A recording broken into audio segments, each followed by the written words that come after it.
आम्ही महायुतीचे भागीदार आहोत. राजूजी, जी आर मागे घेतला त्याच्यानंतर शिंदेच्या सेनेच्या फेसबुकवरती आम्हाला क्रिएटिव्ह बघायला मिळाले की मराठीचा विजय झाला. तोपर्यंत कोणी काही भाषाच करत नव्हतं, काही टीका टिप्पणी पण करत नव्हतं.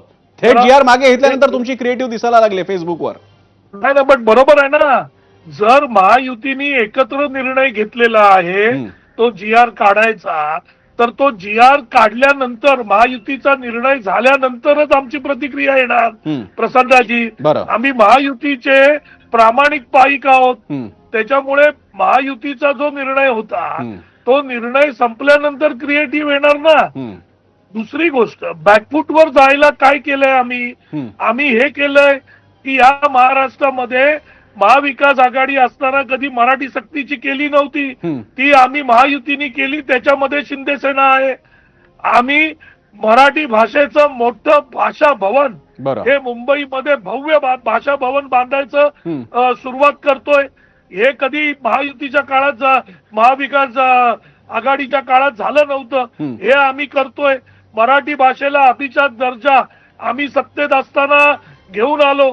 हे कधी महाविकास आघाडीमध्ये झालं नव्हतं. मग या सगळ्या गोष्टी मराठीसाठी जर आम्ही केल्या असतील, आदरणीय नेते शिंदे साहेबांच्या नेतृत्वाखाली झाल्या असतील, तर आम्हाला बॅकफूटवर जाण्याचा प्रश्न येत नाही. हा पहिला मुद्दा. दुसरा प्रश्न जो तुम्ही विचारलात, एक लक्षात घ्या, तो गुजराती समाजाचा कार्यक्रम होता.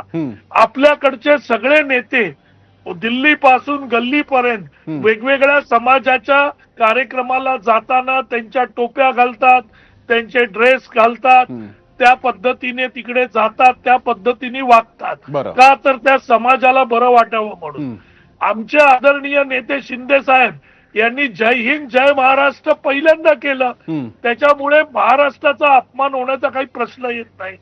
त्या गुजराती नाही, पण राजूजी, त्याच्यातला नुसता जय गुजरातचाही मुद्दा नव्हता. मी आधीच म्हणालो जय गुजरात किंवा या गोष्टी आपल्याच देशातल्या राज्यांबद्दलच्या आहेत. पण तो जो शेर होता, त्या शेअरमध्ये एक ओळ होती ज्याचा अर्थ तुम्ही आलात की, म्हणजे अमित शहा आले की मानात झुकतात, आदराने मानात झुकतात आणि सगळ्या मानात झुकतात असा उल्लेख आहे. तो तुम्ही बघू शकता.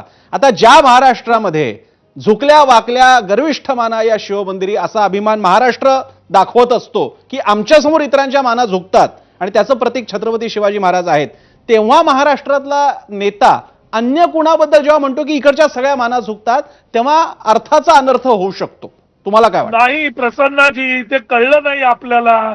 इकडच्या सगळ्या माना झुकतात हा शिंदे साहेबांनी विरोधकांना लावलेला टोला होता.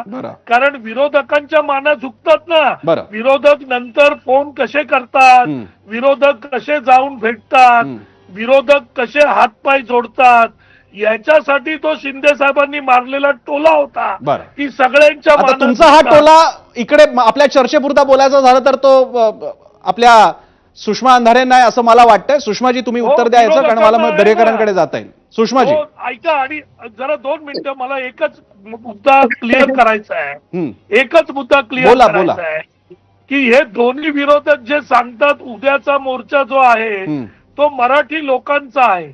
पहिली गोष्ट, या मीडियावर सगळ्यात या महाराष्ट्रात कमी टक्केवारी मतांची असलेले हे 2 पक्ष आहेत. त्याच्यामुळे पूर्ण मराठी आणि पूर्ण महाराष्ट्र यांच्या बरोबर असण्याचा प्रश्न येत नाही. नाहीतर यांच्या सीट निवडून आल्या असत्या.